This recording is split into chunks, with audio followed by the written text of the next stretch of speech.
Sure. Hey everyone, and welcome to the Premodern Showdown series. This is our 10th episode. I'm Michael Hoyp. I'm here with Flint Espel. Say hi, Flint. Hey everybody. Tonight you can see the schedule that we have tonight. We have Mike Harris starting off against David Daniel, and then our later match tonight is Jared Doucette against Michael Arnold. So let's quick jump over to the decks that are available to Mike and David. We're just going to go over these really briefly, and then we'll talk a little bit more in depth in terms of what can be banned. So I'll talk about Mike's decks. His Cog Oath deck is an Oath of Druids deck that looks to Oath up a Cognivore, which power and toughness are equal to the number of instants in all graveyards. And then it has a lot of blue instants with card draw, counter spells, has a little bit of removal, and it's just a blue-based control deck that looks to Oath in a big Cognivore. His Junzu Grow deck has a lot of aggressive creatures, but the Grow aspect comes from Curian Dryad, which is a 2-mana 1/1 that gets a +1/+1 counter whenever you play a spell that is not green, or it has a color other than green. And it can be very fast. It has Lotus Petal where it can play multiple 1-drops in one turn, and then has ways to close out the game with Bolt or Reckless Charge, and then Rancor helps to get through. And other than that, it's just an aggressive zoo deck reaching out for 3 colors. And then his last deck available is his Stifle Knot deck, which is blue, green, and white. And the green creatures that are in there are Nimble Mongoose and Werebear, and that helps alleviate some of the pressure put on Phyrexian Dreadnought in case it is either removed or doesn't resolve. So other than that, you're trying to put a 12/12 into play with a combination of Phyrexian Dreadnought and Stifle and or Vision Charm. All right, Flint, I'll pull up the deck lists for David. The first one is the Draco Explosion deck. Do you want to talk about that one? Sure. Pretty straightforward. Red and black deck. Tries to deal some early damage and disrupt with some discard, and ultimately wants to cast an Insidious Dreams to get an Erratic Explosion and a Draco and go 16 to the Dome. All right. His next one is the Mana Flare combo deck. Yeah, this is a really cool deck, really fun take on Storm, basically using Early Harvest and Mana Flare to generate a ton of mana, and then eventually casting a Burning Wish to get a spell to close out the game. Most likely Karavek's Torch, but also he takes advantage of some other options with the Burning Wish package. And then the last deck available to him is the Opposition deck. Kind of a hybrid between a Madness and an Opposition deck. Uses cards like Quiet Speculation and other flashback cards to get some creatures on the board. Has some control aspects with some counter spells, and looks to lock the opponent out and eventually overwhelm by attacking for the win. Okay, so let's jump over to the ban screen. So each of them has banned one of the decks for their opponents. Flint and I are unaware at this point, but we're going to make some predictions. You got to go first this week. Okay, so if I'm Mike and I'm looking at David's decks, I'm going to ban Draco Explosion. I think his Draco deck is a lot more consistent and more powerful than his other decks. So I think that is it's possible that that deck has been banned for David every single time, and I don't think tonight is going to change anything. I have to agree with you. I think Mike's gonna ban Draco Explosion as well. Okay. So I guess I will go from David's perspective, what he's going to ban. I think this one is a little more complicated. I guess I'm going to try and put myself in David's shoes and think, okay, with the assumption that my Draco deck is banned, I'm trying to think of the potential matchups for my remaining two decks and which ones I would want to see. Mm-hmm. I think. Um, I think I'm okay playing against his Stifle Knot deck. I think actually, I think Interesting. I would. I think I would ban the Junzu Grow deck. I think it Okay. probably just looking at those two decks that might have the hardest time. So I guess that's what I would ban. I actually would ban the Stifle Nut deck, and under the kind of the same reasoning as you. I assume that Draco Explosion is going to get banned. So then, am I going to play opposition, or I'm gonna play the Mana Flare deck? And I think Mana Flare is just too slow against Jund, and I also think it's too easily disrupted against the Cog Oath. So I actually would play opposition and just win with bigger creatures against Jund, and then out of the sideboard, you get Hydroblast, Moment's Peace, and Naturalize, which is always nice. And then you just out control the Cog Oath matchup, because I think that he can wait, he can hang back, and then he can make his move when he's ready. But perhaps that's wrong. Yeah, I mean, I think that's a way to fight it. The one thing that, like against Stifle Knot is you do have a little bit of disruption, and like opposition's pretty good against Dreadnought. So I don't know. For sure. That was my thinking. So That's let's totally fair. let's jump over to the matchup and see what our players are playing. Well, Flint, you want to let them know that they can start. I will do so right now. I will fill in the decks as we learn what they're playing. It looks like David is going to be mulliganing to 5 when Mike is mulliganing to 6. So players are starting with a little bit of a disadvantage. I'm going to take a look here at the bands. Uh-oh. It looks like band moderator Jared Doucette, I'm going to call him out here and put him on blast, did not type in the names of the decks that were banned. Okay. So we do not know. All right. Jared, if you're watching this. Let me flip around Mike's screen just a moment.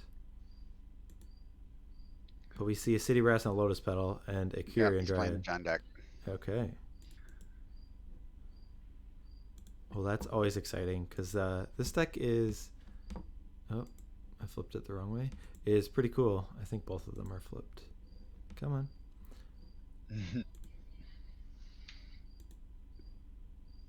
Yeah, the John deck is fun to watch for sure. Yes.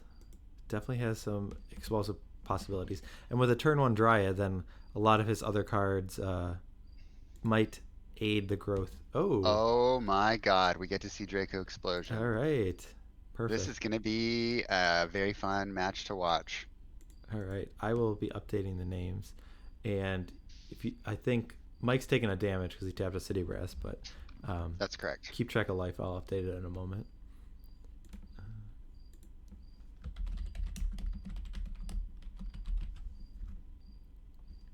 Ask and ye shall receive.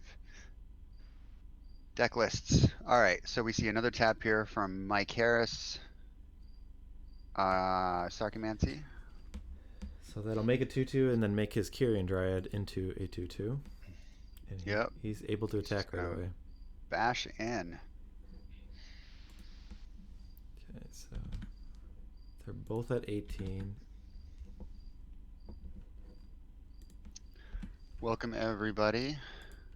Looks like we got an update here. It looks like Jared was too busy quivering in his pants trying to prepare for his matchup tonight. So that's why he could have forgotten, according to Robin. Okay. Thanks, Rob. Thanks for the update, Robin. I see. That makes sense. Yeah, that makes total sense. He has, Robin always talking about how quivery Jared gets. Yes. All right. So we see a fetch land. So what else does David want here? He wants a bolt to go to the face, perhaps? Oh, okay, so you got a duress, so he can. Mike's at 18, so all he has to do is Lava Mentor him once, and then he can kill him with Draco, right? Yeah, he just wants spells, and he's gonna want to take out the Kyrian Dryad as quick as he can because it could grow to the point where the Lavamancer won't be able to take it out later. So He could kill it here. It depends on what's in his hand, right? He could block it and then shoot the face, or he could just take the damage next turn. I would just use this opportunity to exile the Bloodstained Mire and the Duress and take it out right now. I think it depends. He's got how many cards left in hand? Why would it? 3. What is the advantage of? Because if he just like draws, I mean, I guess he only has one land, so, but I don't think you're blocking here anyways. So Fair enough. There's no bolt from Mike, so that's nice as well. So he swings in with the zombie, puts David to 15.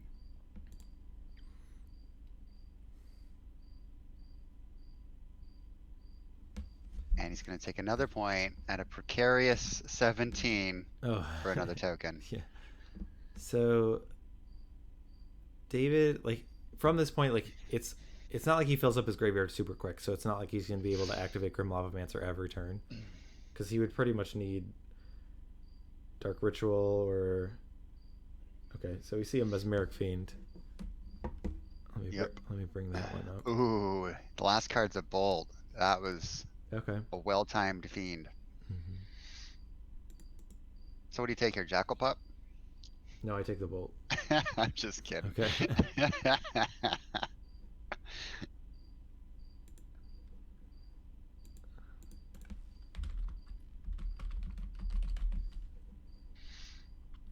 So both Flint and I have played the Draco Explosion deck in the previous monthly. What were your thoughts on the deck?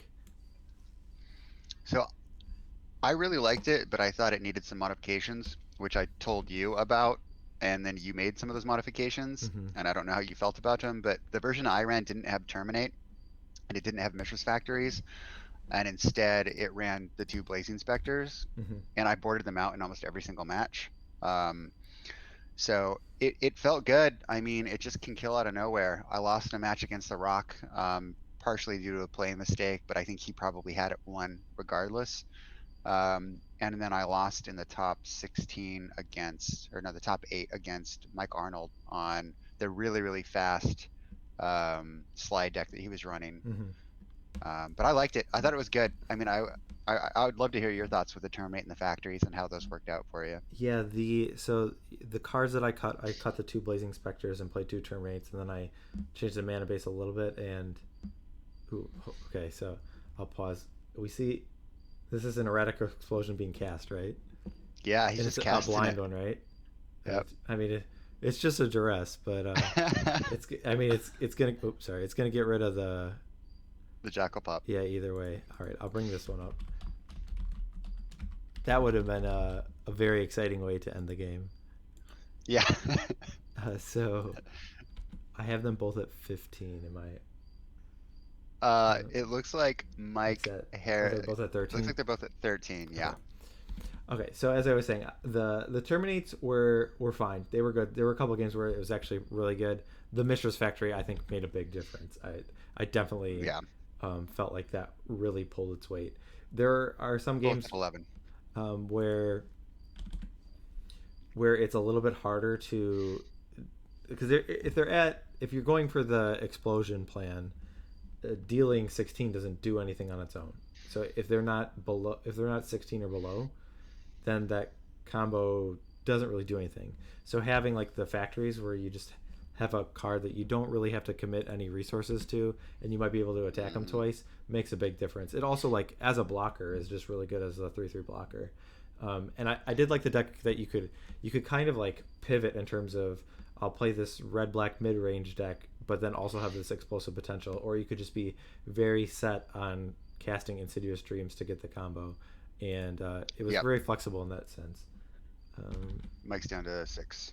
6. Mike's playing his Jun Zugro deck. Jay Milia.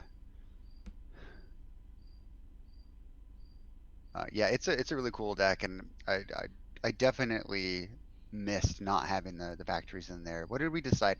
Did you run two, Yeah, I think it or did was you two. It do? was either two or three. I think it was two.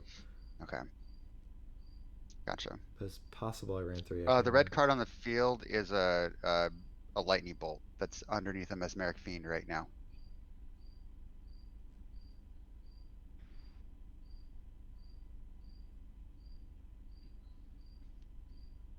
So Mike Harris down to 4 life. Those cities of brass turning against him. Yeah, I mean, that's not the.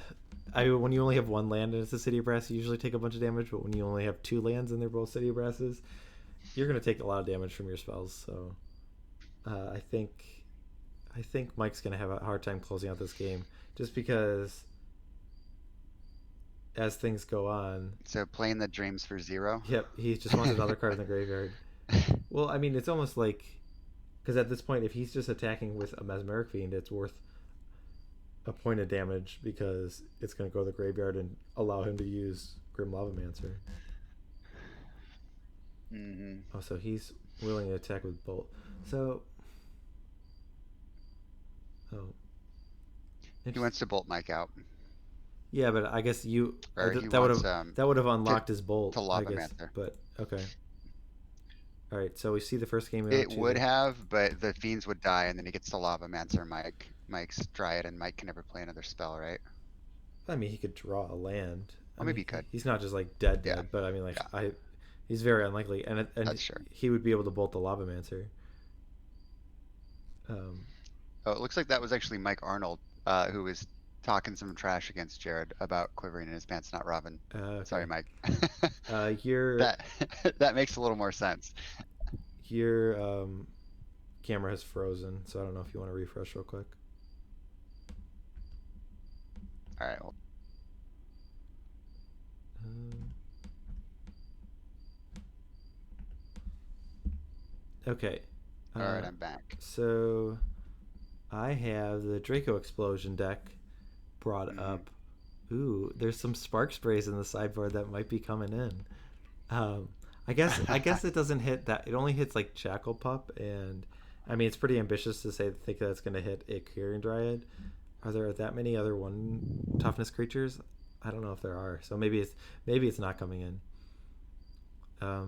But there's not really anything that's appealing. But I don't think his deck is very poorly positioned against this Junzu Grow deck. I think it actually has the pretty good tools.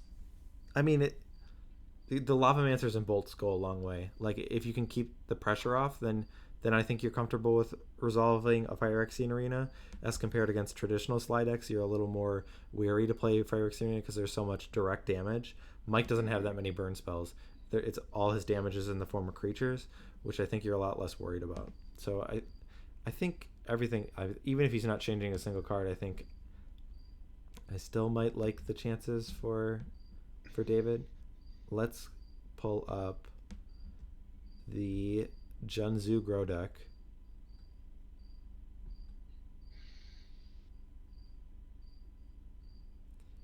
And there, Diabolic Edict and then Terminator, nice.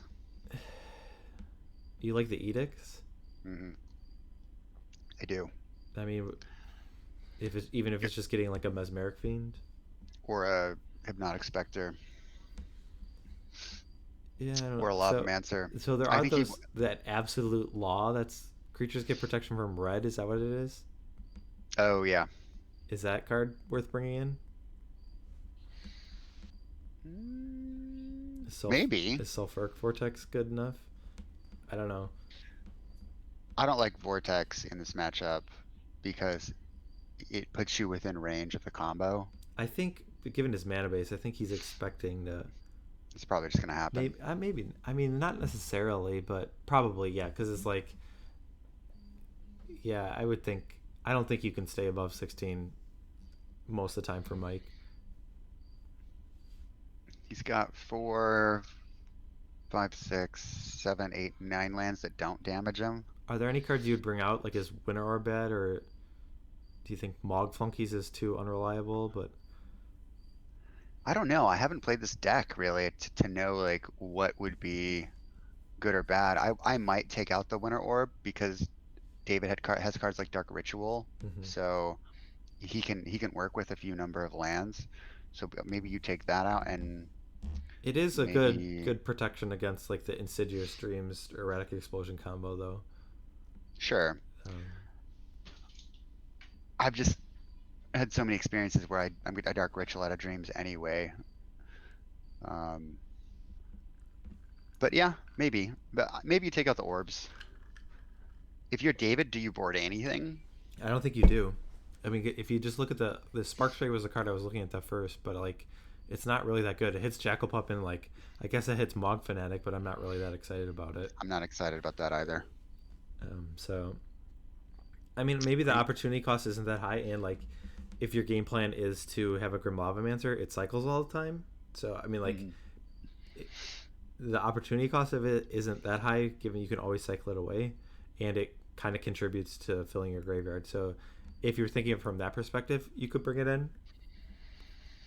But because it might be better than, is it better than Duress? I don't. I mean, there are a good. I mean, there are a number of spells that it can hit. I mean, actually, more than half his cards are non-creature spells. If you want to let them know, they can start. I will do so. Looks like they're ready. Yeah.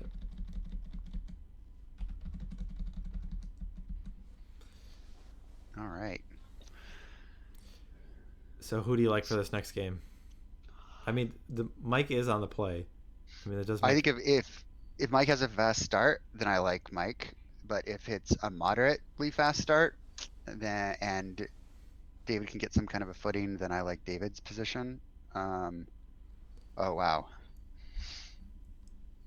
So this Duress, which I would not consider a fast start, shows a ritual, an Insidious Dreams, a Duress, and a Grim Lavamancer. So I mean, it's not a super fast hand, but the problem is like it has that Lavamancer, and if Mike isn't able to answer that Lavamancer, then we could just see that take out a number of Mike's threats and Hmm. buy David enough time. What card do you think you're going to take? It depends what's in my hand. Yeah. If I've got something that I don't want to get duress, then I'll take the duress. But if not, then I might take the ritual, just so he can't like draw a hypnotic specter or an arena. I mean, if your start is slow, there's something to be said about taking the dreams as well. Hmm. What about you? What would you take? Um, I think. Well, I mean, I just looking, given that he's not leading with a creature, I don't think his hand is that aggressive. I guess I would take Insidious Dreams, but I don't know. It doesn't seem that great either way. Yeah. Just not having a creature, a two, like that's kind of seems pretty critical for Mike's deck. So I'm not excited if I'm in Mike's situation, unless his hand is a lot different than what I'm thinking is. But I feel like he's kind of back against the wall. Yeah, it's rough now because if he can't bolt this Lavamancer, He could have a Mog right? Fanatic, but Or sure, right. But David next turn is going to have access to his duress, which is going to put two cards in his graveyard, and his yep, Lavamancer is going to be online. yeah, We haven't seen a land drop yet from Mike either, and the Gemstone Mine has two counters on it, yeah. so That's definitely an issue. I mean, we saw him on one City of Brass for a while. If he's short on land, yeah, his gemstone mine only has a limited number of uses. So hopefully he'll draw a Daragaz's Caldera at the right time to pick up that land. that non-layer land. Yes,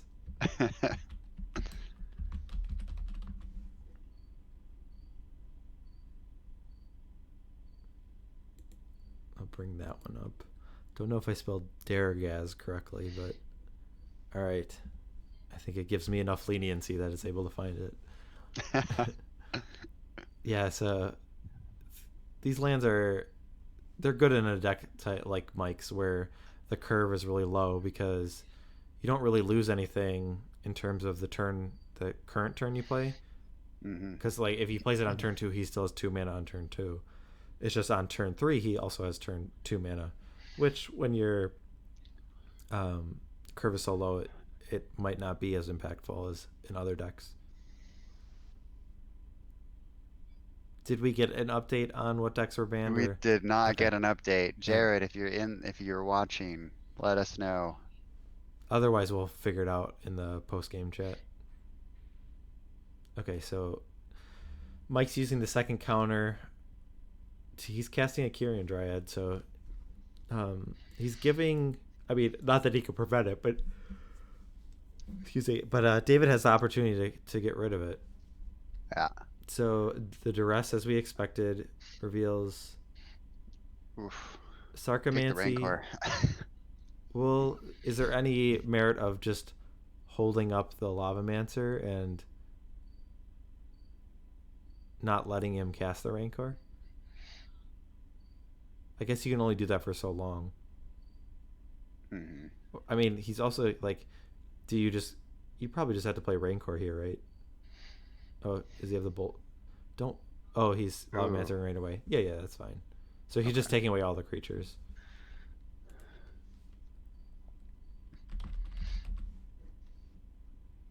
So we could see a creature with a Rancor and a Reckless Charge here, Yes. but I Yep. guess not. Uh,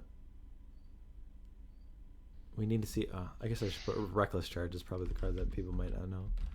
It's a card I like. I mean, I guess it doesn't have its pros and cons in terms of you need to have a creature in play, but it seems like it has some upside if you can really get it going in a spot where Hmm. your opponent isn't expecting it. Oh, and we do see a Mishra's Factory, so Yep. that will definitely give David a little bit of cushion in terms of if things go really sour, he's able to block a creature. He probably will take some damage because it'll have, if it's like a reckless charged and rain cord creature, he'll take some damage, but at least he'll get rid of the creature. So Mike taking a point Oh, here. he's at 18. Okay. He's gonna play another Dryad. I mean, would you reckless charge or would you rancor here? Because I guess the the higher, like, the more damage. I mean, I guess if you're reckless charge, you might just trade with a Mishra's Factory. But if you play the Rancor, this is like an opportunity, thinking that like if he doesn't have a removal spell, then at least the Rancor goes on and Yeah. doesn't get removed and stuck in the graveyard. Looks like he does neither. Doing neither seems weird, right?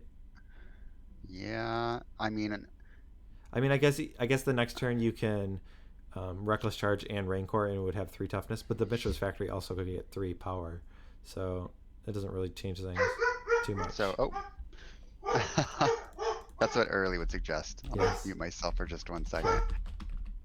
Yeah, so the Mishra's Factory is coming in, which I don't know if it says anything about David's hand, but um, it seems a little aggressive. Not that it's wrong, but I'm just saying, like, uh, it was a nice. It seemed like a card that Mike had to worry about in terms of just having Right. a blocker to trade with the Kyrian Dryad. And he's leaving the mountain untapped, so he's potentially representing Lightning Bolt here. Regardless of whether or not he has it. Smart tapping. 4 in hand. So David's 1 land away from just winning the game, right?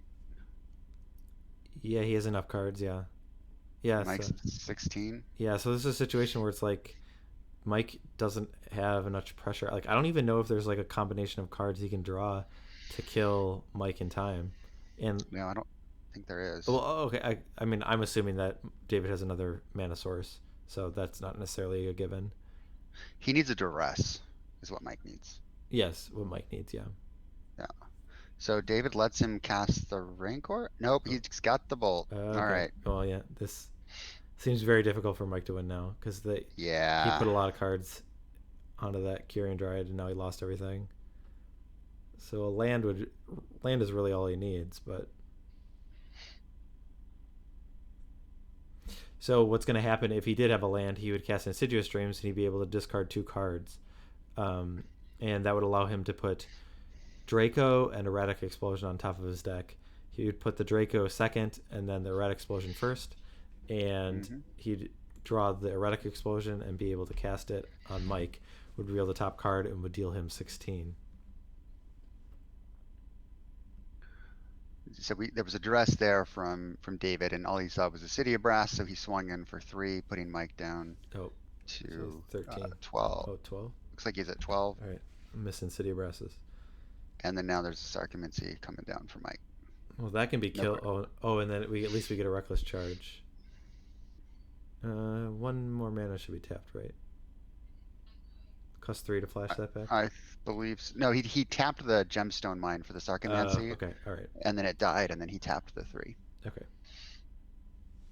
So we got David down to 15. Yeah, but yeah, he's able to take it out, and that now that's going to deal him. Not that I don't feel like the damage really matters that much, but It's funny, we talked about Factory, and this is one of those scenarios where we're just releasing at Shine. He doesn't have to do anything. He doesn't have to pull the trigger on Insidious Dreams. no.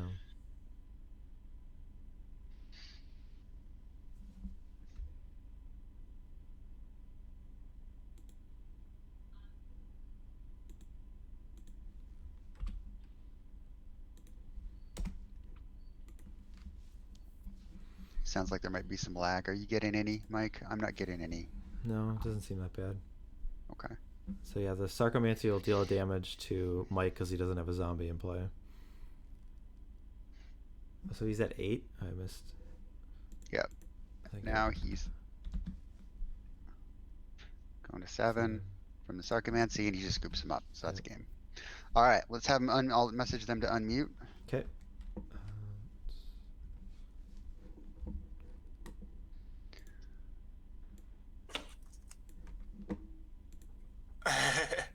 Good against your deck.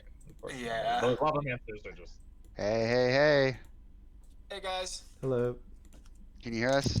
we can hear you. How's it going? Pretty It's going good. all right. David, the Magic Gods have favored you this week. Mike actually did me a huge solid and let me play my sweet deck. I was gonna say, I really am I now a appreciate Magic it. God because I consciously made the decision to let him There play we go. Draco Burst. All right, that's good because I'm sure some people haven't seen that deck in action, and given that everyone was banning it, I'm sure that some people wanted to see it. So Yes, Yeah, that was- I felt bad because it's kind of like it's his deck. We had him pre-modcast because he won a monthly with it, and I figured it's kind of sad that he hasn't gotten to play it yet. So yeah, I put winning second to having fun. there you go. Excellent. That was very sweet of you. Yeah. I'm curious to know what you guys thought. Do you think Oath or Zoo has a better matchup against it? Against that, we thought Draco Burst was going to get banned, so No, I we know, but didn't even I'm have the wondering discussion. If you had my information of making sure he was playing Draco Burst. Which deck of yours did he ban? We didn't get to see the bans; it wasn't filled out in the sheet. So Okay, he banned the Stifle Knot. okay, and you Stifle Knot's best. and which deck did you ban of his? I banned Opposition. Opposition. So he can either bring the Mana Flare combo or the Draco Explosion. I mean, he's definitely bringing Draco Explosion. Yeah, Sure. I'm not passing that opportunity up. Yeah. Just because me and David were talking about it earlier, about whether Oath or Zoo is better. I really just wanted to play Zoo because I haven't played it since week 1. Mm-hmm. But I'm honestly not sure if Oath has the better matchup or not. Game 1, I think the Oath deck is favored because I don't think there's no like terminates or hard removal, and if a Cognivore comes down, it's pretty hard for David to do anything. And you can counter the explosion. Yeah. So Yeah. I don't know That's true. if Game 2 it might be a little bit harder because he could have up to 4 removal spells with two edicts and 2 terminates. I think he has Pyroblast too, so he could probably I have have quad power blast. Yeah. I actually don't have any gates or terminates. And also his discard is pretty good against Oath, whereas I was thinking it's pretty bad against Zoo, even though it turned out to be good here. Yeah. Just because like usually I'm playing out my hand, but Yeah, so I actually went into this expecting to lose to your Zoo deck because I was like, I know he's probably letting me play Draco Blast, but I also think it's a pretty good matchup for Zoo. Ignoring the fact that I get a Lavamancer and you can't answer it, which unfortunately happened both games. Yeah. Both games, exactly. Yeah. I mean, I think if we replay that match 10 times, you probably win 6 or 7 of them. Uh-huh. I think your deck is it's really aggressive, and a lot of my cards don't interact really well with you. Like my Phyrexian Arenas, my Hypnotic Specters, my Blazing Specters. The combo's a little slow sometimes, but I mean, the Lava Mancer kind of I think the Zoo matchup is pretty good. Like, obviously, as you say, I didn't get a chance to burn the Lavamancers out. Right. If you guys were wondering about that play, I was thinking I have a turn to put a guy out so I can keep putting on the pressure, not expecting a Mesmeric Fiend the next turn with the like I was fully planning on bolting, but the other thing I was telling him is like it really sucked that I only had one land that first one. Sure. Like it's a completely different game if I had 2 lands and was able to go charge guy, swing for 8, turn 2. Yeah. I think of the many lessons I've learned, it's that I was far too greedy with the Zoo mana base, playing only 20 mana sources and 4 of them being Lotus Petal. I think if I play this deck again, I will most certainly add at least 1, probably 2 lands. Okay. But, you know, Fair enough. you live, you learn. Yeah. If you guys are curious, I did bring in the anti-red stuff. Okay, good. And I just took out a charge, a funky, and a Jackalbite. Okay. Gotcha. Yeah, I just brought in Spark Sprays. They're supposed to be Lava Darts, but like all my cards are packed. Sure. And like I just Oh no. I actually lost.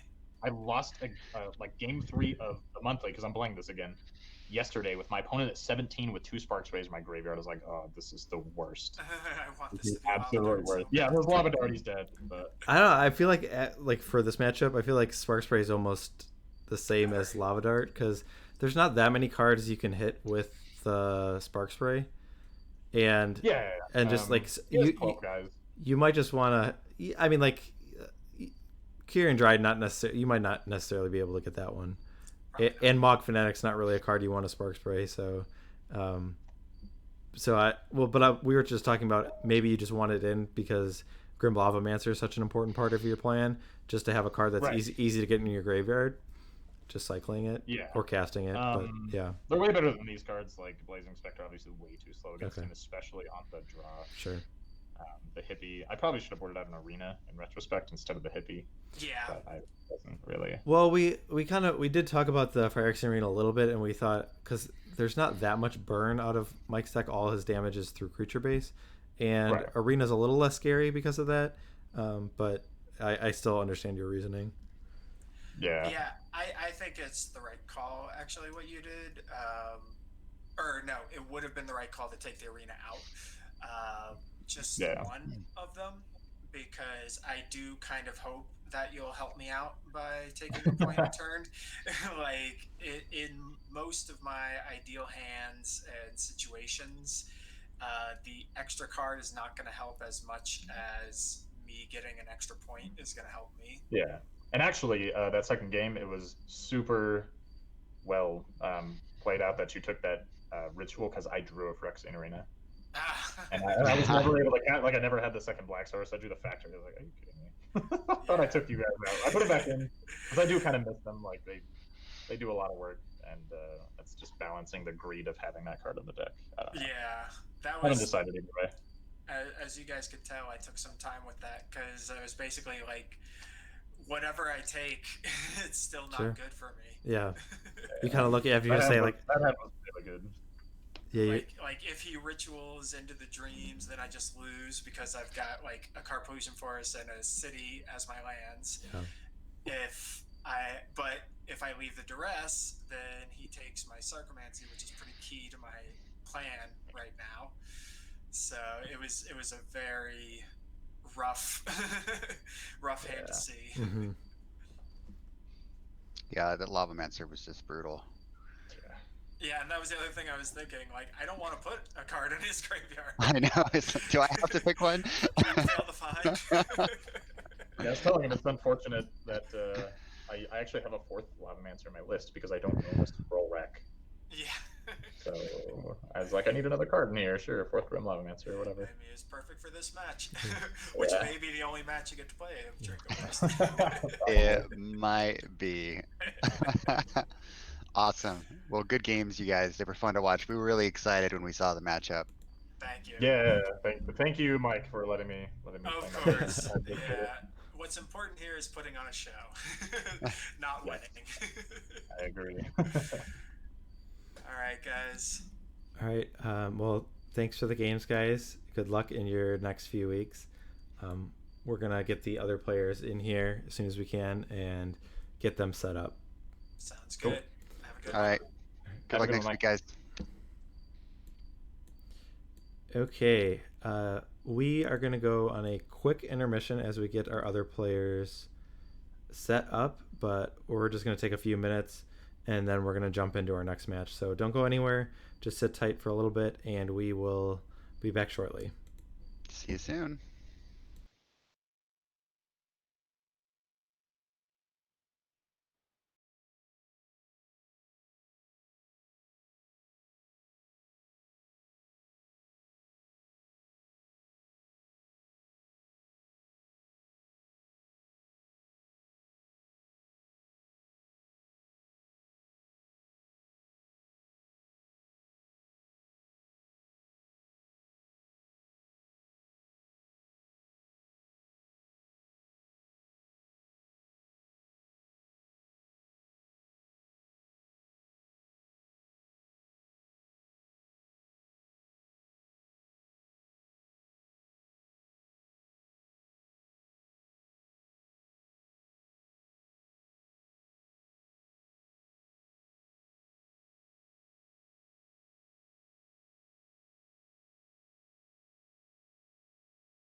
All right, everyone, we are back.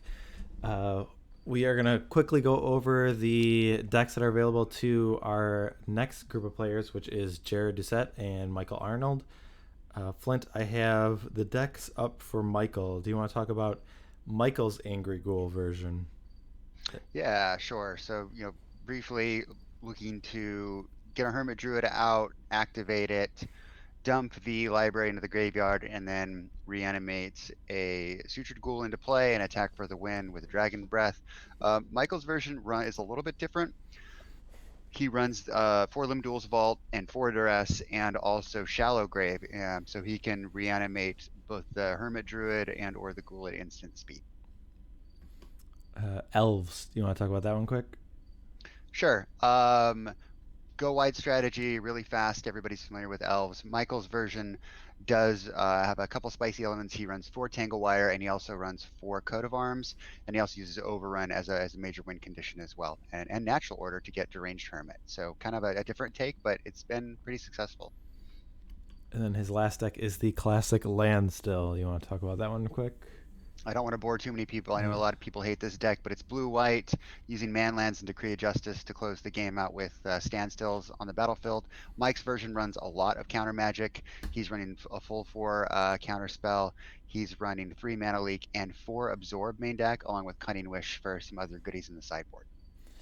All right, and the deck's available to Jared. He has his Esper Stifle Knot deck, so a little bit different than Mike's version because it's primarily reliant on winning and resolving with a Phyrexian Dreadnought.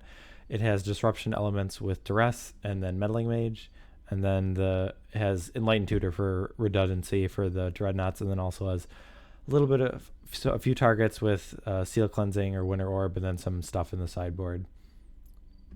His next deck, he has an Angry Ghoul version. The main card difference is Exhume versus Shallow Grave, and then Jared also has access to Duress if he activates Hermit Druid. If they went head to head, I think there might be an advantage slightly to Mike, but I'm not sure. I guess I would have to look more closely to see which one would be better in the mirror. And then Red Green Goblins is the last deck available to Jared. So in the main deck, it's all red cards, all goblins. The green is just for some Naturalize and Caller of the Claw on the sideboard. But other than that, it's the somewhat aggressive, somewhat grindy tribal deck. Goblin Lackey is super powerful, but then also has the option with Goblin Matron and Ringleader to grind out the game. All right, so Flint, we're going to go over to our ban screen, and we're going to try and predict what our players are going to ban and then what they're going to pick. So you're Jared. You're looking at Mike's decks of Standstill, Elves, and Hermit Druid. What are you looking to ban? I'm going to ban Landstill. I think it can just disrupt both of his combo-esque strategies like Dreadnought and Angry Ghoul. And it's got game against go wide strategies of goblins. You can play swords, you can play Wrath of God. And so I think it really is the most problematic deck. It's a really powerful deck. And so if I were Jared, that's the deck that I would ban. Okay.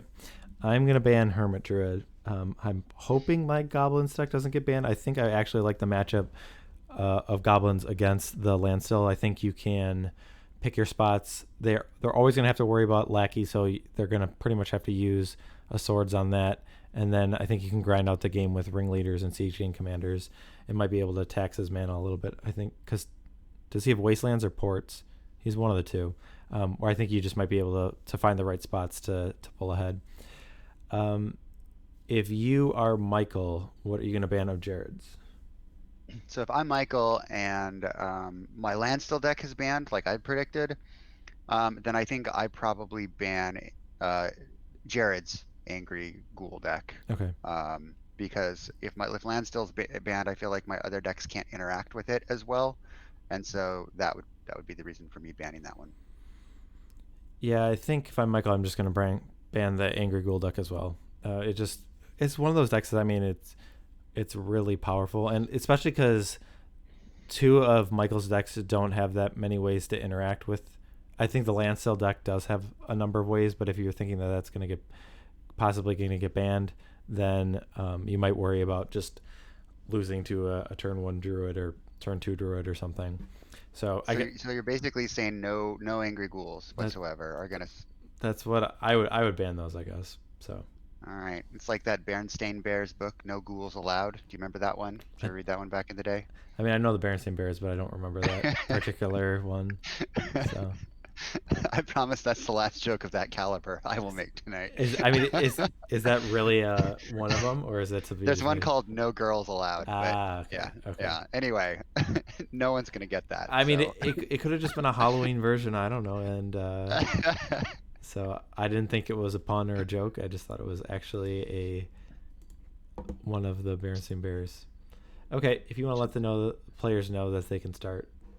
Will do. And hopefully our band moderator did his job this time, and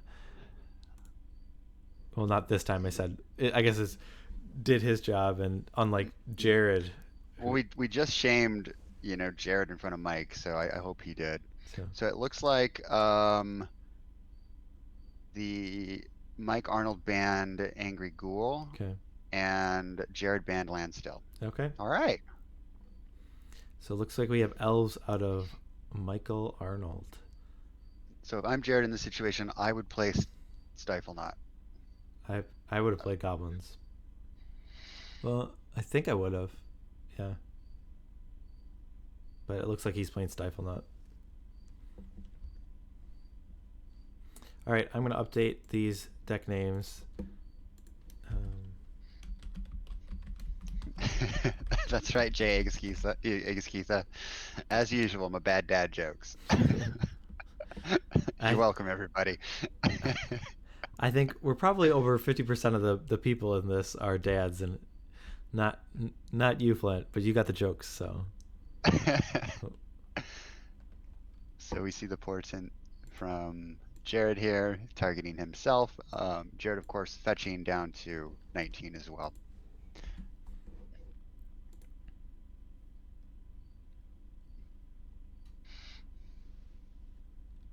Man, I cannot get over how slow this thing takes to update. If anyone is familiar with Streamlabs OBS and knows why when I update my text, it has a ton of lag. Like 20 seconds of lag between me typing and it showing up. Of course, Jared really thinking about this. Okay. Resolves it. Someone was asking earlier about how do you resolve a portent on your opponent in a webcam game, and pretty much I think the simple answer is you just have to trust your opponent, because the two methods are either you put them face up and they're saying that they close your eyes, and then the other option is that they hold them up to the camera. But I mean, if you don't trust your opponent, they still have the option to be looking at their webcam. So I think either way, you just kind of had to put your trust in your opponent that they're not going to be looking at the cards, because technically you're not supposed to see the cards if you're not the owner of the portent that would be cast. Jared cracking down to 18 here. I don't know if you saw Andy Culpepper's solution. You mail the 3 cards to your opponent, and then they put them in order, and then they mail them back to you. But you have to pay for postage because you cast the spell. Oh, okay. What do you think? I guess seems reasonable. Maybe if you don't prioritize time at all. But innovative, I guess. Yes. That Magic by mail indeed. All right, so we do see the Stifle. And is Michael running Naturalize main deck? No, I do not believe he is. So yeah, this is very difficult for him to. Oh, okay. So like, I mean, this turn. See the Tangle Wire. Okay. Oh, it won't be good enough though, because Jared played 2 petals. Wow, that's a really good start from Jared. Very interesting. So, I mean, he can take a hit from a Dreadnought, and then he might even be able to assemble enough creatures where he's able to block the second time. So, I mean, also is it possible that he just has would assemble enough power to kill him this next turn? I think he would need one more elf, right? And we do see that. Oh, so wow. Okay, so if he had an overrun next turn, 1, 2, 3, 4, 4 plus 12 would only be 16. So he's 2 points short. Yeah. What about Coat of Arms? Coat of Arms would be good enough because you'd just be able to like kill the Stifle Knot or the Dreadnought for sure. So that's, I think, a better solution. So it would give all your creatures. Oh, so he's blocking here. So he's only taking 11, but it allows him to get any one elf, and he's getting Deranged Hermit. So and put Wirewood Herald up there. Yeah, let me bring up my card fetcher.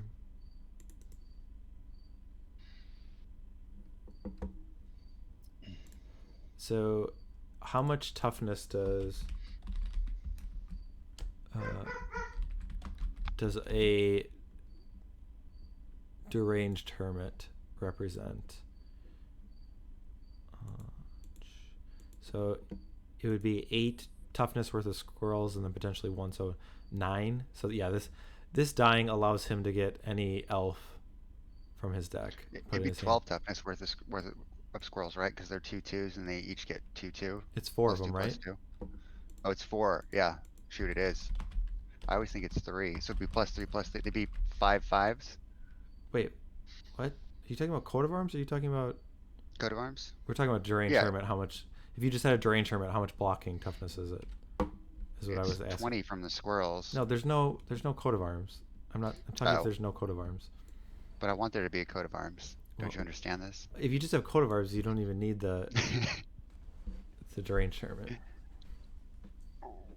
Oh, but there is a seal cleansing in play, so I guess coat of arms is not the solution.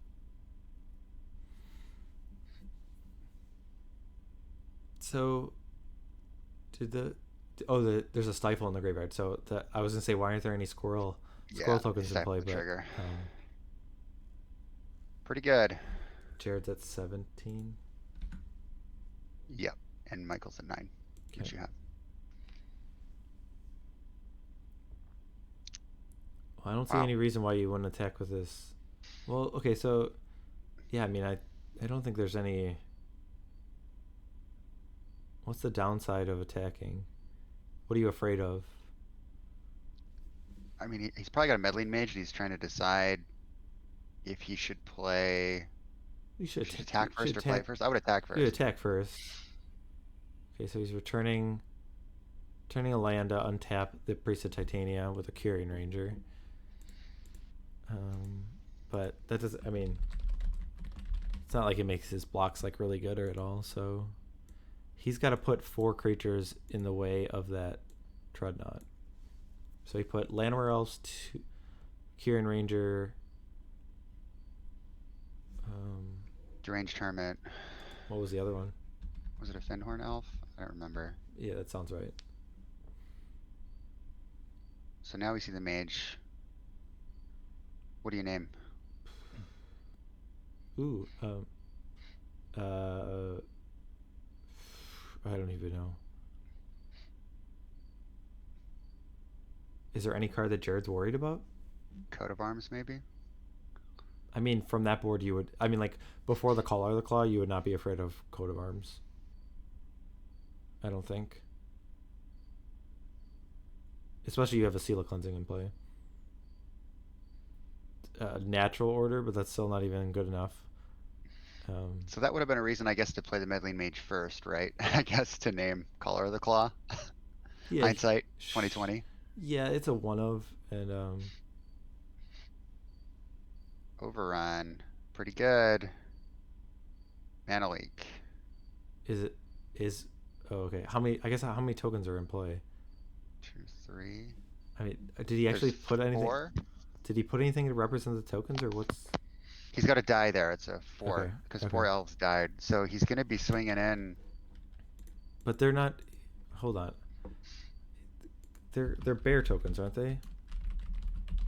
How is he casting they're Overrun? 2/2s, so they're 5 5s. He tapped a priest. It looked like he only tapped the first priest to cast that, and he was trying to pay for the mana leak.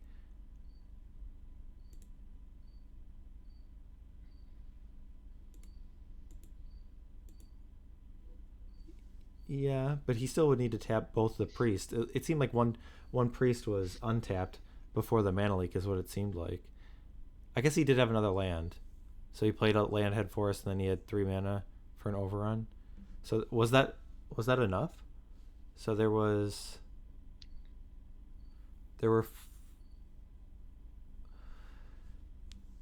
He tapped the first priest for 3 mana, and then he tapped 2 lands for the 5. Yep, and then he tapped the then second he priest tapped to the pay for second priest to pay for the mana leak. So then he had 5 creatures that were all 4 power. Right.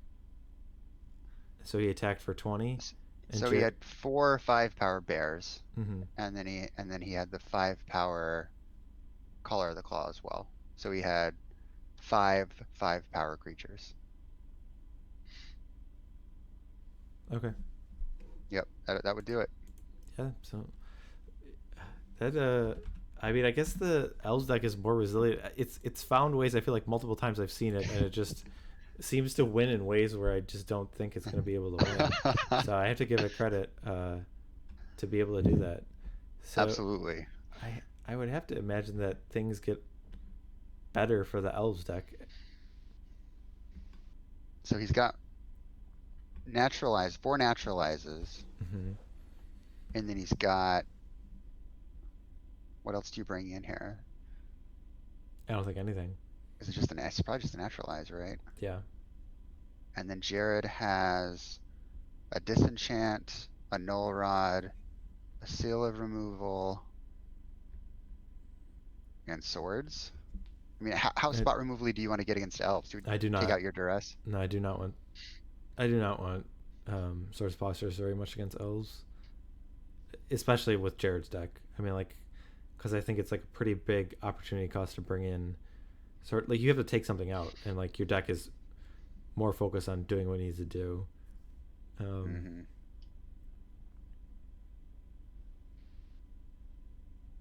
I mean, none of the cards are that exciting from Jared's perspective. I mean, I think it's just seal, null rod, and disenchant. How many? Why do you? Why do you want Null Rod? Tango, you want null rod for the elves, so they can't use. It's not a. Oh, not It's not a curse it's not a totem. curse totem. Yeah. Oh man, I always mix those two up. Yeah, okay, so it's just the two disenchant effects, and that's probably it. I mean, I don't even know if I'd bring in another one. Like you have 4 Enlightened Tutor and 1 Seal Cleansing. I mean, I guess Winter Orb's pretty bad. So, I mean, I might be bringing in. I mean, I don't know if Disenchant is Disenchant better than Swords of Plowshares. It is against, well, yeah, it is against a Tangle Wire, and it's even better than a Seal of Cleansing. So disenchant. I mean, you might take out maybe- Dazes, but I don't know. So I mean, is it just disenchant? Disenchant for Winter Orb? I mean, Winter Orb is definitely bad. I mean, I think like Swords or Disenchant or, I mean, goodness, Seal of Removal I think is better than Winter Orb. But I mean, I'm not that excited about any of those cards, so I don't know. I don't know which one is the best of those three if I'm only taking out one Winter Orb. Well, looks like the play. Well, are they ready? No, it still seems like they're deciding. Yeah, they're still shuffling up there.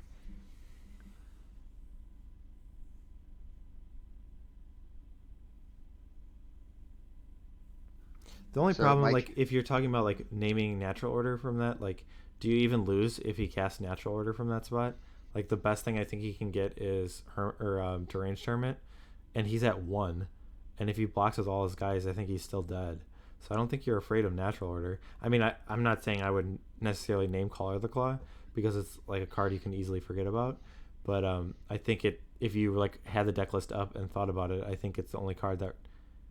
I mean, I'm trying to think how many other cards get him out of that situation, and I think that might have been the only one. Yeah, I think you might. Right.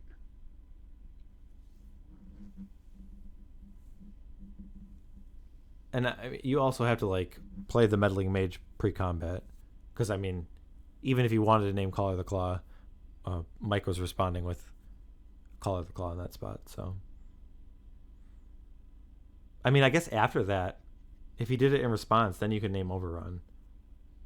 Then that makes sense because like from that board, I think the card you're most worried about is Overrun, right? Yeah, and I think based on the body language, I think that the meddling mage, like he cast the meddling mage, and then in response, Mike Arnold did play the Color of the Claw.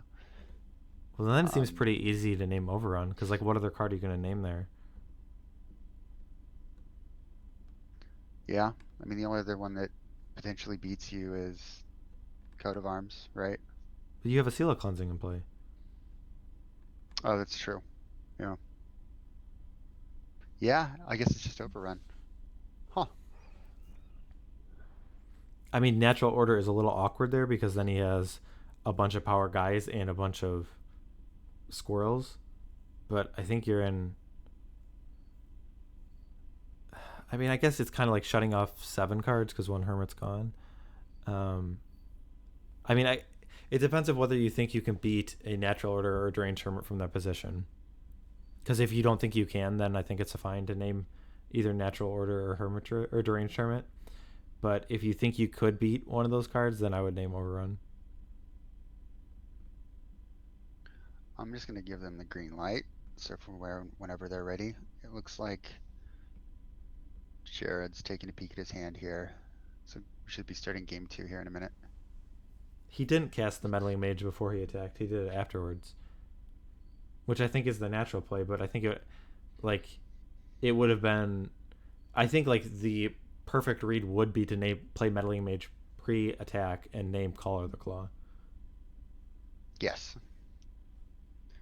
I mean, I don't think I would have made that play. I would not have made that play. But I think, given known deck list and that board state, like in hindsight, I think that might be the only way like Jared can lose from that spot, right? Well, it has to be that and then the overrun, right? Sure. But the overrun doesn't do anything if the Caller Claw doesn't get enough creatures. Absolutely. So absolutely.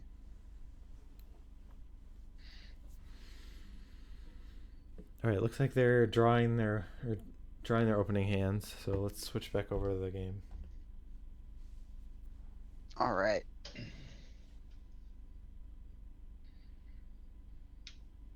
So Jared is putting 1 and 2 and 3.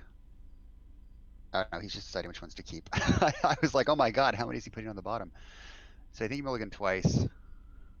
Which I think is going to happen a lot with Jared's deck. Yep. Because if he's just able to play like a turn 1 Dreadnought, I guess Michael gotta has be careful. Yeah, Naturalize. Yeah.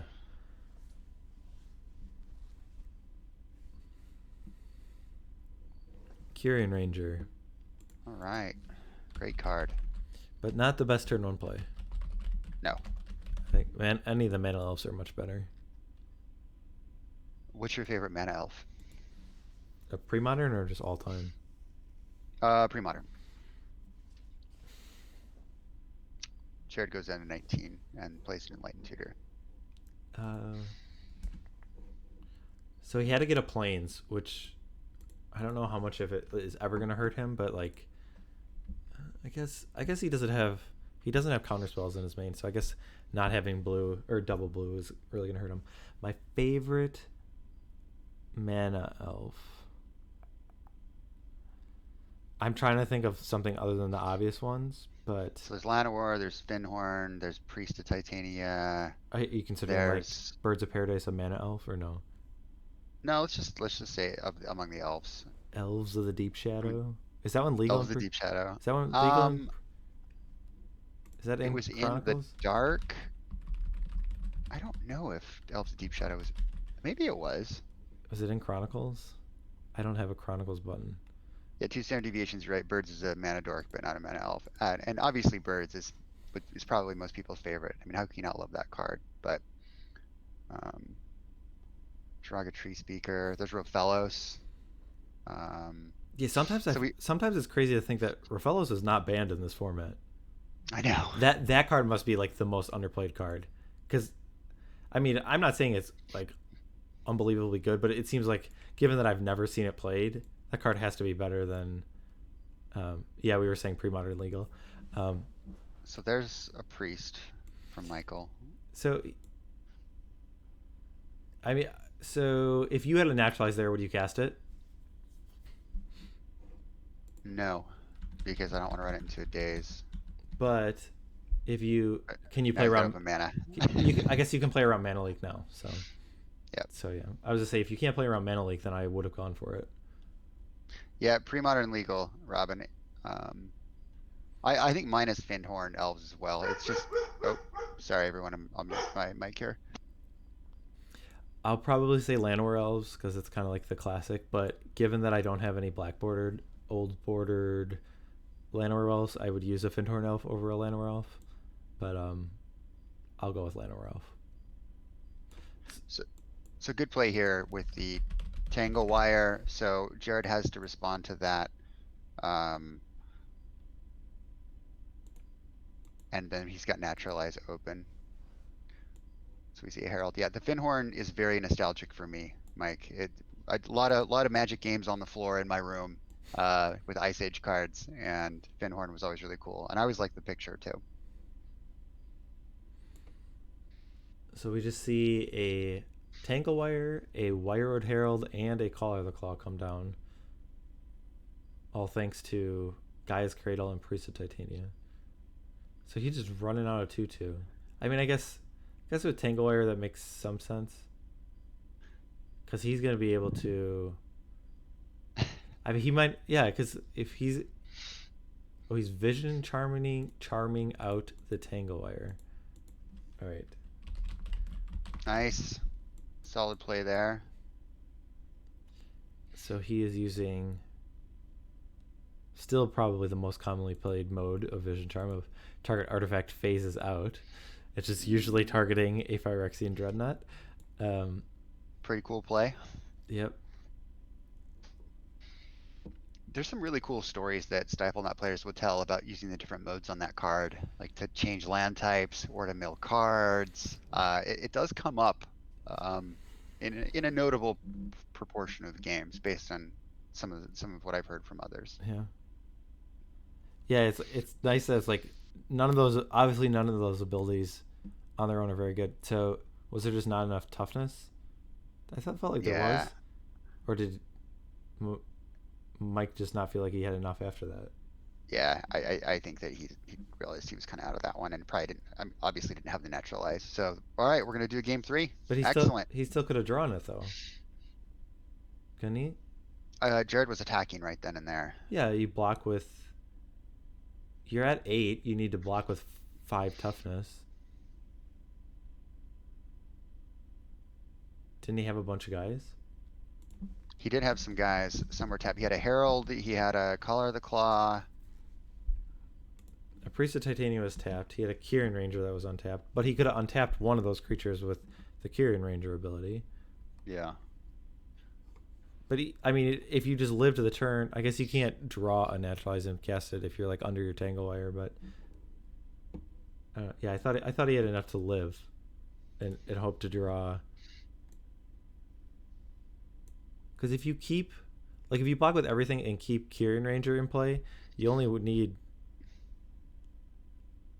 need to have a forest and draw a Naturalize to be able to cast it. Oh no, it's untap a creature, not untap a land.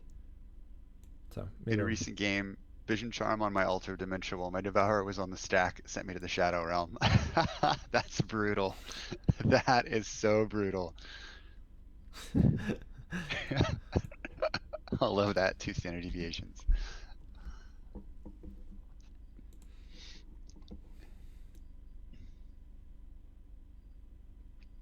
All right, shuffling up here. It looks like maybe Jared made some changes. I was not paying attention. Yeah, he grabbed his sideboard and was looking at it. I didn't see if he 1-for-1'd any cards in and out or not, but... Do you think there's cards that get better or worse on the player draw for him? Like, do you think Swords of Plowshares is worse on the draw or better on the draw?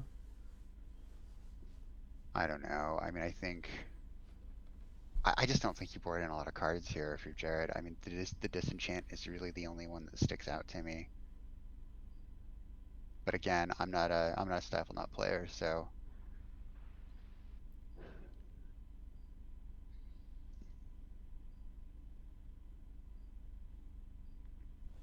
Talk about a deck that takes like really good advantage of the London Mulligan rule, right? Yeah. It's like this one and Reanimator, I guess, are the ones that I think. And Angry Ghoul. Sure. There's probably another one.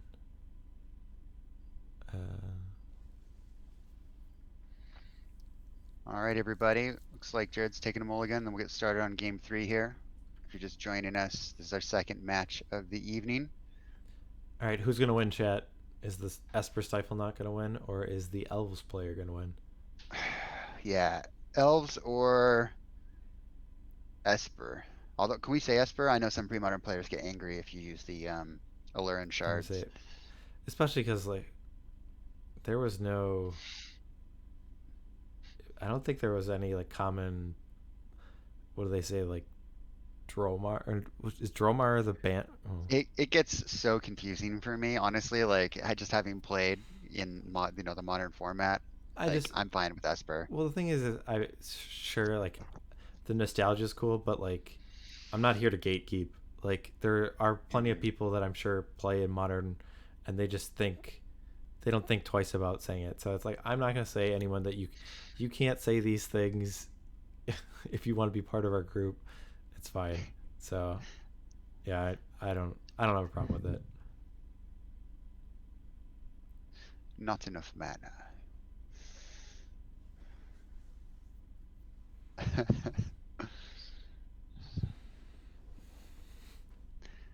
Yeah, I like being flexible with the terms as well. It's more inclusive. Yeah. It's always fun to rib people a little bit, but in the end, I think everyone in this community is pretty inclusive and pretty nice too. So this is another mulligan coming from Jared, or is Just thinking this? about it.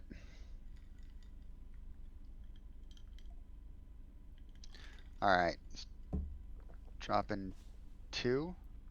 I think so. Llanowar Elves. That's the start.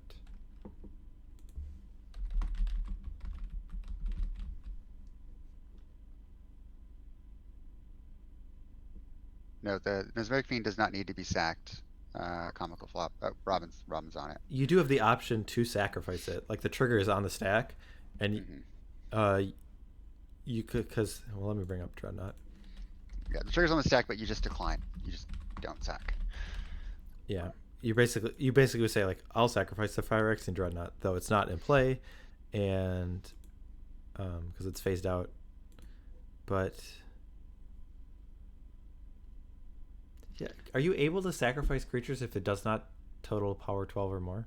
That I do not know. Like if you actively wanted to sacrifice some of your creatures, but you didn't have 12 power, I don't know if you could. Because given the original I don't know if printing, you can. the original printing does not make it seem that way. So maybe you would not be able to sacrifice the Mesmeric Fiend. But anyways, a Llanowar Elf has joined the other Llanowar Elf and then a Kyrian Ranger. Hmm. Pretty fast start here. Yeah, but yeah, I mean you need a payoff though because obviously 1/1s are not good enough. But there are a lot of cards that are good here. I mean like Coat of Arms, Tanglewire, Natural Order, Deranged Hermit. Right, and the other thing too is if you look at Jared's list, his counter magic is mana dependent, right? So it's mana leaks and it's dazes. He's not running any hard counters, right? They're all soft counters, yeah. Yeah, so getting a lot of mana on the board, uh, basically, stymies all of Jared's, counter magic interaction for naturalizes or other things.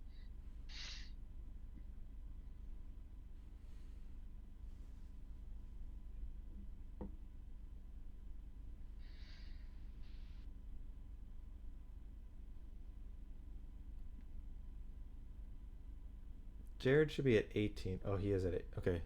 Jared doesn't have himself at 18, but Mike does. Oh yeah, yeah, Because he is. he did get an attack in and there was a fetch. So Line of War beatdown. it's a good way to go. Reminds me of our Gauntlet Oh, Finals no. match. He's at 15. Let's see if they. All right. They figured that out. More mana elves. Yeah. Yeah, but this one has, these elves have knives. Oh. They mean business. They're not just here to tap mana. They're here to tap mana, chew bubblegum, and stab. Alright, so we do see the duress, which is his better interaction. There goes the naturalize. So now the coast is clear. Yeah, but even if like a Dreadnought comes down, like I guess he saw his hand. I mean, there still are a lot of good draws that Michael has. There are. But obviously, if he has it, he's going to go for it here. Yeah.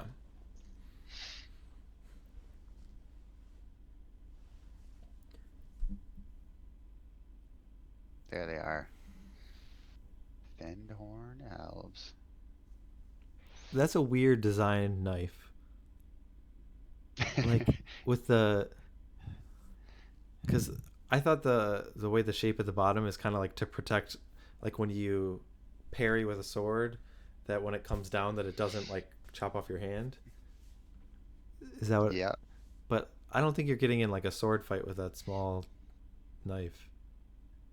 Do we have any blade experts in chat Yeah. who can talk about that? Ooh, was that a tango wire that was drawn? That's a tangle wire. That's a good one. That's pretty good. That's like 2 or 3 time walks. Oh, here's a Swords of Plowshares. Okay, so It goes down to 11. Michael goes up to 21. no, he just goes down to. Oh, did he take it? Oh, did he fetch again? Okay, I missed a fetch. Okay, so the tangle wire is on the stack. The trigger. I mean, I guess you can enlighten tutor here, but. Yeah. That's what he's doing. Or is there a peak? Or okay, tangle or light tutor. So there's everybody's favorite dreadnought. Isn't that its creature type? I do not know.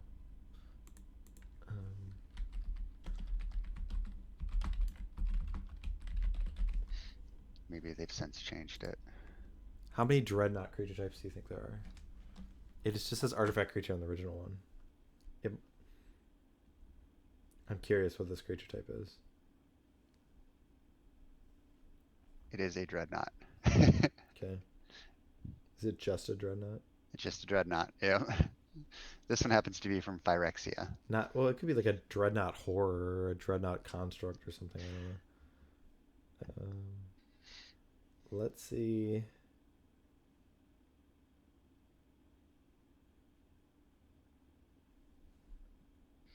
There are no other pre-modern legal dreadnoughts. I didn't. My search is restricted right now. Okay. Anyways. Jared's down to 7. Okay. Uh-oh. It's looking grim for Team Dreadnought. Yeah. I mean, if there's still. Okay, now it's pretty hard. Well, I guess if he has a dreadnought here,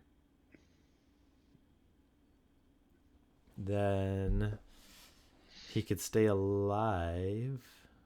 Go to 1. If it's a vision charm though, it's bad. He needs exact. Sure. Well, The stress it's not good enough.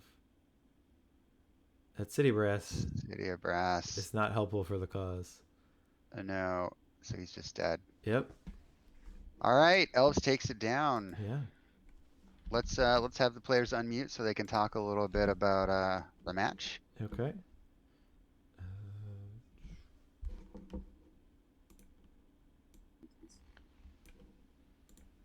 I mean, the deck mulligans a lot. I know that, but all right, who wants to mute us?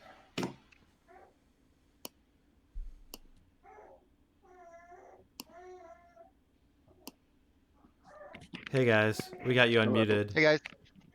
Hey. All right. Sorry. Well, that was some exciting magic. So let's start with the ban process. What were you guys? So I can't even remember what you guys banned. What did you ban and why? So I banned, I banned the Angry Ghoul because one thing I didn't want to end up with an Angry Ghoul mirror match and just have it basically like a coin flip matchup. And then I think if I didn't ban Angry Ghoul and he bans my Angry Ghoul, I'm not super confident in Land still being able to take on that. I think it's not a terrible matchup, but it's not like a great matchup either. I did want to I wanted this matchup in particular. I wanted Elves versus Stiflenut because I thought that Elves has slight advantage in the matchup, if not at least even. So that's kind of what I wanted. Mostly because of Tangle Wire. Yep, like Tangle Wire is a big one. Yeah, so I would agree with that. And Jared, what was your thought process for your bans? I just think Landstill just has game against the most. Okay. You know, if he was allowed to play it, he probably has the he's able to kind of it doesn't really have a terrible matchup. Like I feel confident playing goblins against it, but it's not like it's a 80-20 matchup. Mm-hmm. It's still like it's going to be close. So I figured just it's probably the best deck in the format. Pound for pound, and I just figured don't let him play that and take my chances with the other ones. I felt like between my other two options, like if I played goblins against his ghoul deck, I felt okay. I have fanatics, I have gem palms, I have I'm a decent clock, so I felt okay about that. But I really wanted, but I also felt like I could just be faster than it and more disruptive with the Stiflenaut deck. So I felt Stiflenaut was going to be fine against both. The only card, the card I was really worried about, in this matchup was the Tangle Wire in game one. Yeah. And then it naturalizes the game two. So. Okay, so we want to go back to game one. The situation, Jared, you have a Dreadnought in play. Mike, you have a number of elves in play. Jared, You mean when I forgot the Mana Leak is Cholera Claw? Yeah, we know about that. No, well, I guess I didn't realize you had Mana Leak. So Yeah. you attacked. Mike, you blocked with like 4 creatures to go to 1. Mm-hmm. And then you cast a Meddling Mage, right, Jared? Yeah. So was the Caller of the Claw cast in response to that Meddling Mage, or was it after? It was in response to. Okay. Mm-hmm. So after that Caller of the Claw comes down, what do you name, Jared? I forgot to look at his deck list, honestly. I just said, I think I said another Hermit, but Oberon would have been the card to say, obviously. Yeah. But I totally, I'm sorry. I didn't really get the chance to fully prepare, but. Sure. And then, of course, like I had the mana, I just chose the not Mana Leak that for some reason, so. Okay. I don't suggest playing Magic when you're tired. Oh. It definitely influences your gameplay, Yeah, because we were just kind of discussing that line. Robin would agree with you. Yeah, from Monday night. Yeah, because we kind of did. I mean, that was the thing we were talking about when you guys were sideboarding and whatnot. And I think if you're just like staring at his deck list, I think if you play the Meddling Mage pre-combat, I think the only card from that position, because he has to block with a bunch of guys, I think you can. He's either needs to play the Call of the Claw pre-combat, and then it's really bad, or you can name Call of the Claw, because I think from that position, I think if you preemptively play a Meddling Mage on Call of the Claw, I don't think he can win. But the Call of the Claw, I was just looking, it's like a one of in his main deck. So yeah. I mean, but I don't. But the one of. Yep. Yeah, I'm not saying I wouldn't have. We wouldn't have guessed it either. We were like, oh my god, like we wouldn't have even thought of that. Yeah. Yeah, it was in my open hand, so. Yeah, but I still, I made some mistakes. All right. But then, but that was definitely interesting because like those were the 2 cards that beat me in that position. Yeah. I was very far ahead, and then when I just, I'm sorry, I just forgot the Mana Leak. Sure. And then I forgot that Caller of the Claw itself was an elf and not I thought it was something else. Sure. So the counted towards your Priest of Titanium. That's how you had the 3. Yeah. So anyway, but yeah, and then game 2, I got to phase out the Tangle Wire, which was awesome. Yeah, that was cool. Yeah. So that's what I was double thinking. That was pretty sweet. I almost called the judge. I was like, wait a minute, I got to make sure that because I wasn't sure if the victory charm only targeted your own artifacts or not. So I had to double check that to make sure I could do that. But yeah, that was not a play that I was expecting. As soon as he does, I was like, oh crap, Yeah. I don't think there was anything that I could do at that point. Mike, you were at 8 there. Did you not have enough toughness to block and stay alive and like hope to draw a naturalize? You would have had to tap. I did, but yeah, I would have had to tap everything. I wouldn't have been able to. I would have had 1 untapped. So I would have had 1 mana. Available. Okay. That would be it. Yep. And I had another land in hand, so I could have. If it got back to me, if he survived it, I would have been able to attack again. Sure. But yeah, and then game 3, he got a little aggro elves on me, which was kind of funny. They usually ramp a little more, but he said he was like attack for 1s, attack for 2, attack for 3. He gets that. Yeah. Yep. But a clock is important. So Sure. Elf beatdown is a serious thing. Yeah. Absolutely. Yeah. What did you board? I assume They were fun to watch, Oh, yeah. guys. So No worries, my Jared. board, I brought in the naturalizes. I also brought in Masticore to deal with Meddling Mage. Fair. And plus, he's a decent. He can soak up some damage from Dreadnought. Right there with the regeneration. And so then I was like, natural order isn't great against any type of counter spells. There, it's like I'm not really going. I'm not trying to out combo you.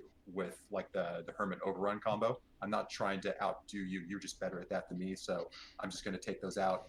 I took out a Forest because I was on the draw right there, and then an extra coat of arms because again, I'm not trying to be the combo player at that point. I need to kind of control the board a little bit more. Yeah, I also I got to stifle that Deranged Hermit trigger, which was pretty sweet. Yeah, that was cool. Game 1. So. Did you sideboard at all, Jared? I figured the Dazes and Mana Links weren't that good because he's gonna have so much mana. Sure. So I figured I could shave out those. I left in a couple Dazes on the play, but on the draw I take them out usually anyway. But I figured a couple of the moms for the protection, so that even if it does have blockers, or pro naturalize, and then a couple swords in case of priests. This priest gives them such an advantage, and then in game 3, for the last couple of days, I brought in the fiends just in case, but then didn't see him. But there's only so much you can do. I figured the counter spells that require mana aren't going to be very good against elves because they usually have so much mana. Sure. So, but anyway, yeah, that was a good match. Yeah, cool. Yeah, well, even with a loss, Jared, I think you're still in pretty good shape to make the top 4. So I hope so. Yeah, it'll be good. And yeah, they've been I feel like every match I've had on here, except for a couple, have been pretty tight. So it's been awesome. Yeah, that was a really close match. So yeah. But I still have more decking of myself than Jared does for this tournament. Yeah. I look forward to when I sign off and you guys do like our favorite things. That's one of my favorite parts of the cast is when you guys talk about our weird choices for like favorite pizza toppings. I do need to update that one. Yeah, I think I haven't done that in a couple of weeks, but yeah, I'll get that one. I think there's still a few of the remaining questions that I can update that and do some of the get to know the players stuff. So yeah, cool. And sign up for the Fall Brawl, everyone. All right. Yes. Absolutely. You should too. That's very important. I get my deck list on Friday morning. Yes. All right. I'm hoping that a lot of other people will be doing the same. But yeah. All right. Thanks, guys. Bye-bye. Have a good night, guys. All right. Thanks, guys. Have a good night. Flynn, I think you're lagging. If you want to refresh real quick. I'm going to talk about the standings real quick. So these were the standings at the beginning of the week. So we had Ron defeated Patrick and Mike defeated Jared.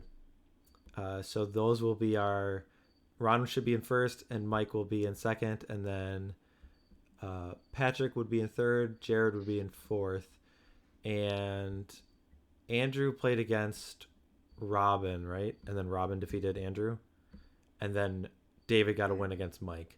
So it seems like our top 4 is still staying the same. The order just changes a little bit. Yep. And then I'll jump over to our schedule, and we'll see what we have in store for Monday. We have Robin playing against Ron Taylor. So Ron is our first place player. I don't know. I think he is locked for top 4. I don't know if that changes anything in his mind, if he plays any different, because you still probably want to just get as many wins because then you can have seeding advantage. Yep. You get to choose whether to play or draw in the top 4. And then Mike and Andrew, I don't know if Andrew is live for the top 4, but other than that, I mean, we just might see people being able to bring their favorite decks, and might be some oath against Stifle Knot or something like that. So that could be fun. Yes. For Andrew. Yes. So the other thing I just wanted to talk about, it was mentioned by Mike just in that post interview chat, is the Fall Brawl, and there would have been a slide in our intermission. So that is a tournament that we have. It's comparable to the Spring Fling that I hosted earlier this year. It's formatted that there will be 8 rounds total. The first 4 rounds are played in one stage, and you play people based on your location. And then the second stage, you play 4 other people based on your record. And then after that, we'll cut to either top 16 or top 8, depending on the number of players. And then we'll do that elimination matches to figure out a winner. So if you are interested in playing that, the tournament is starting this weekend. It's closer to like a league, like it is like the monthlies. You don't have to play them all in one day.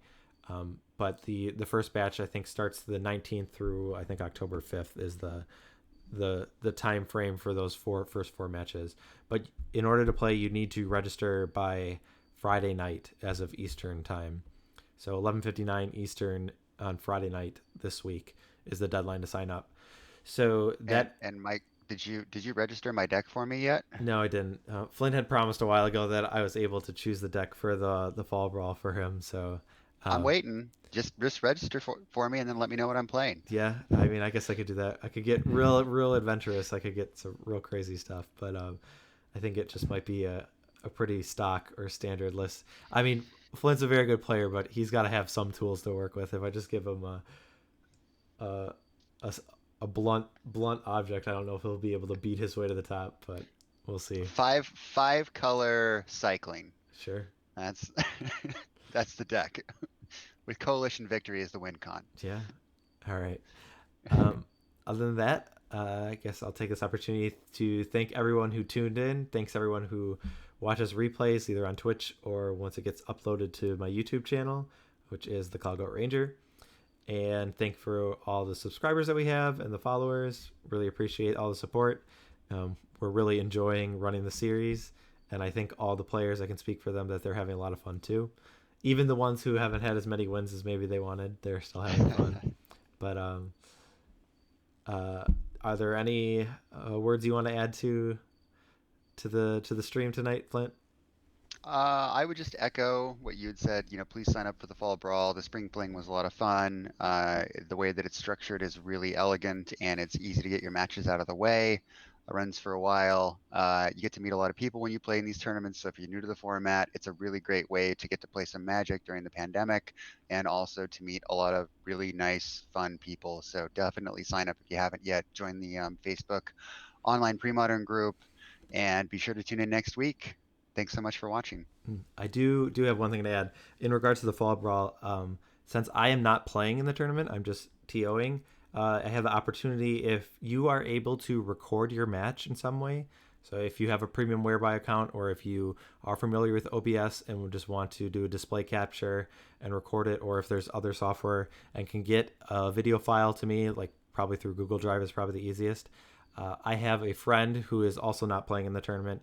We are going to be taking recordings and then doing commentary similar to like kind of what we do on this Premodern Showdown series. Unfortunately, we're not going to release the recordings until after all the pod play has been done, and that way you don't have to worry about your deck or your opponent's deck being spoiled before deck lists are public. But it could be an opportunity if you like to kind of see your gameplay from a different angle, get some commentary on it, or if it's just an opportunity, just some entertaining thing allows us to do some content. So we're happy to do commentary on a number of matches, and if you're interested in that, you can do that. If you have any questions, reach out to me. I can try and see if we can figure out a way to get that recorded video over to me. But that, I thought, was a neat opportunity that we haven't done for any of the other monthlies, or I wasn't able to do for the Spring Fling. And it might be cool for some of you if you haven't had a feature match yet or anything on stream. This could be a good opportunity. So thanks for tuning in, everyone, and we will see you on Monday, which will be our week. It'll be week 6, right? Week 6. Yeah. So we're closing in the last weeks of the pod play, and then so week 6 and week 7 are pod play, and then week 8 will be the playoffs. So we're nearing the end of the Premodern Showdown series, which is unfortunate, but it'll be exciting to crown a victor. So absolutely, I'm excited to see who emerges on top. Yes. All right, everyone. Until next time, take care. Have a good night.